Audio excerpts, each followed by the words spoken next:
અરવલ્લી જિલ્લાના ભિલોડામાં Tata steel foundation દ્વારા regional સંવાદ યોજાયો।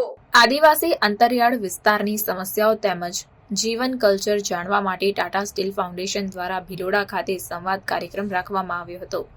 ઝારખંડથી પધારેલ નેહાબેન, સુરતથી જ્યોતિષભાઈને શાલ ઓઢાડી સ્થાનિક આગેવાનો દ્વારા સ્વાગત કરવામાં આવ્યું। ટ્રાઇબલ લોકોને પડતી મુશ્કેલીઓને સમાધાન કઈ રીતે કરી શકાય તેના વિશે ઊંડાણથી સમજણ આપવામાં આવી હતી। દરેક જગ્યાએ સમસ્યાનું સમાધાન તો હોય છે, પણ તે માટે ગ્રામ્ય સ્તરે નેતૃત્વ ઊભું થાય અને લોકોમાં જાગૃતિ આવે તેમજ આદિવાસી વિસ્તારના પ્રશ્નો અંગે ચર્ચાઓ કરવામાં આવી હતી।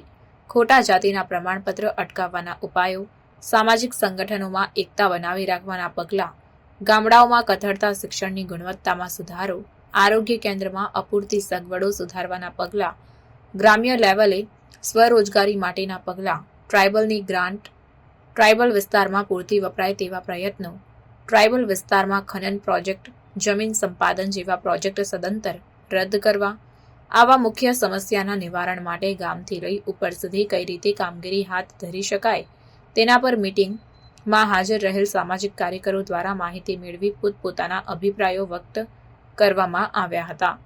અરવલ્લી તથા સાબરકાંઠા એક્ટિવ સામાજિક સંગઠનોના સહયોગથી આવનાર સમયમાં સમાજની સમસ્યાના નિરાકરણ માટે એકબીજાના પૂરક બની કામગીરી કરવામાં આવશે। ટાટા સ્ટીલ ફાઉન્ડેશન ગુજરાત તથા અન્ય રાજ્યના આદિવાસી સમાજના લીડરોને એકબીજા સાથે જોડવાનું કામ કરે છે।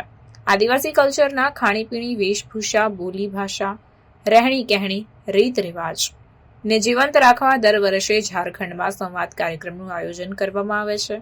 ઉત્તર ગુજરાતમાંથી પણ યુવાનો ભાગ લઈ આખા ભારત દેશના આદિવાસી એકબીજાને ઓળખે અને જીવનશૈલી સમજે, સમાજના વડીલો, માતા બહેનો, યુવાનો દરેક ભાગ લઈ શકે તેવા હેતુથી વિશેષ આયોજન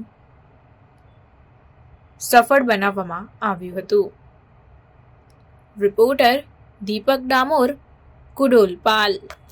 આવા ન્યૂઝ જોવા માટે સાબર આવાઝ યુટ્યુબ ચેનલને સબસ્ક્રાઇબ કરો અને લાઇક કરો, જેથી હવે પછીના દરેક સમાચાર સબસ્ક્રાઇબ કરેલા હશે તેઓને નવા સમાચારની માહિતી મળી જશે।